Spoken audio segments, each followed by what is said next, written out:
Hey, this is Chris. How you doing? Just left a customer's house. Another satisfied customer for Leacris Mobility. They had bought a new printer a few days ago, and they could not get the CD-ROM. They said it wouldn't load. They put it in the CD-ROM drive, and they said it wouldn't load, so they couldn't load the drivers for the printer. So they were kind of stuck. And I said, well, if your CD-ROM drive is really going bad, they don't usually go bad. They usually last forever, especially these days when there's so little media on CD-ROMs that the drives are hardly ever used. But if you really truly are having trouble with that, then just go to the HP website and find a search box there. Just go to hp.com, find a search box, type in your model number. HP DeskJet 4652 I think is what it was. And yeah, that should give you a result. You can download that and onto your desktop, and then you just run that file, and and it'll work the same as the CD-ROM did. It'll do the same thing because it's the same files. And so they said, okay, we'll give that a shot. And they called me back about 5 hours later and said they had called HP. I guess they're not the most technically savvy people in the world, and so they called HP for help in getting that file, the drivers that they needed. But what they got instead was somebody on the phone who tried to really, kind of strong arm them into buying some identity protection software and a couple other things that they didn't need. They didn't need it at all because they've already got on their computer Kaspersky antivirus, which is the best antivirus to have.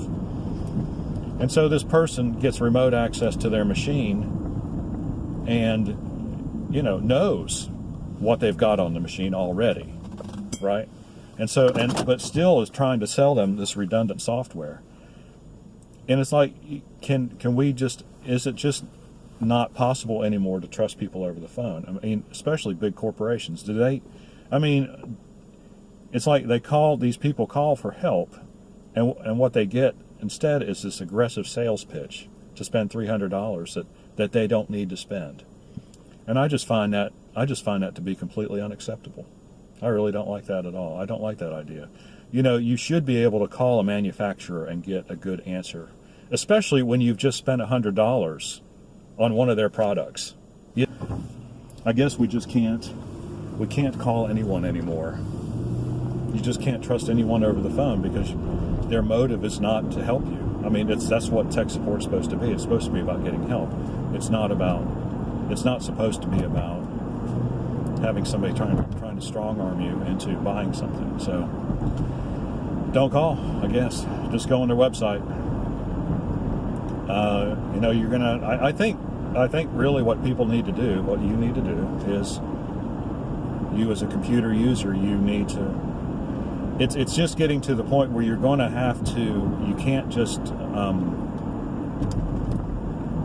not know how to do stuff like this and how to find things that you need on the internet, because otherwise you're just going to get ripped off. If you have no idea what's going on, then somebody's going to take advantage of you. And it used to be, people would try to take advantage of you in person because you'd be there in person trying to get help. Now it's over the phone, and you can't. It's harder to tell. It's harder to tell if somebody's being honest or not. I mean, I think you pretty much just have to assume that everyone you talk to from a major corporation is lying to you or has a hidden agenda or something. That's just the way it is. So be careful out there. If you need any computer repair work, we do laptops, desktops, smartphones, tablets, you name it, electronic. If it's any kind of computer related item, we can fix it. I don't know how much it'll be, but we can fix it. So anyway, give us a call, 919-518-6649. That's our number. I got a local number. I got a new phone. We're gonna have to work on switching that over. But for right now, I'm still using my old phone for business. That's working out pretty well so far, so I might just keep it that way. But anyway, have a good weekend, and we will see you on the next one.